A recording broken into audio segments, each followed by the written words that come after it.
Hello guys, അപ്പം നിങ്ങൾ ഓർക്കുന്നുണ്ടാവും ഞാൻ എന്ത് ചത്തിരിക്കുന്നതെന്ന്. അതെ ഗൈസ്, തുമ്മി ചത്ത് മരവിച്ചിരിക്കുകയാണ് ഗൈസ്. അപ്പം അതിനിടയ്ക്കാണ് ഞാൻ ഈ ഐലൈനറും പൊട്ടും ലിപ്സ്റ്റിക്കൊക്കെ ഇട്ടുകൊണ്ടിരിക്കുന്നത്.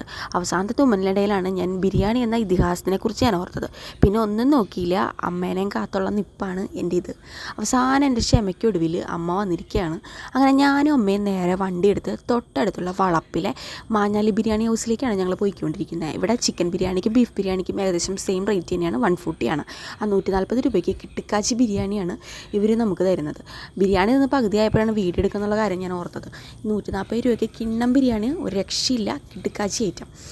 ബിരിയാണിയൊക്കെ കഴിച്ച് കഴിഞ്ഞപ്പോഴാണ് അമ്മ എനിക്കൊരു കിടിലൻ ടാസ്ക് തന്നത്. ഒരു 3 കിലോത്തോളം ക്യാരറ്റ് ഉണ്ടാവും. ഇത് വെള്ളം ചേർക്കാതെ ജ്യൂസ് അടിച്ച് ഫ്രിഡ്ജിൽ വെക്കണം. പിന്നെ നമുക്ക് ആവശ്യമുള്ള പോലെ നമ്മൾ വെള്ളം ചേർത്തെടുക്കാറാണ് പതിവ്. അങ്ങനെ ആ ഒരു പരിപാടിയൊക്കെ കഴിഞ്ഞതിന് ശേഷം ഏകദേശം വൈകിട്ടായിട്ടുണ്ടാവും. ഞാൻ എന്ത് ചെയ്തു, നേരെ പഴം പൊരിക്കാനിട്ടു.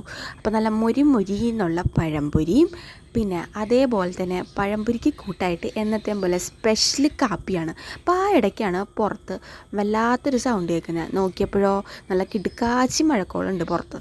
പിന്നെ വേറെ ഒന്നും നോക്കില്ല, പഴംപൊരി കാപ്പി മഴ, ആഹാ അന്തസ്. വീഡിയോ ഇഷ്ടപ്പെട്ടാൽ ലൈക്ക് ചെയ്യാൻ മറക്കല്ലേ. താങ്ക്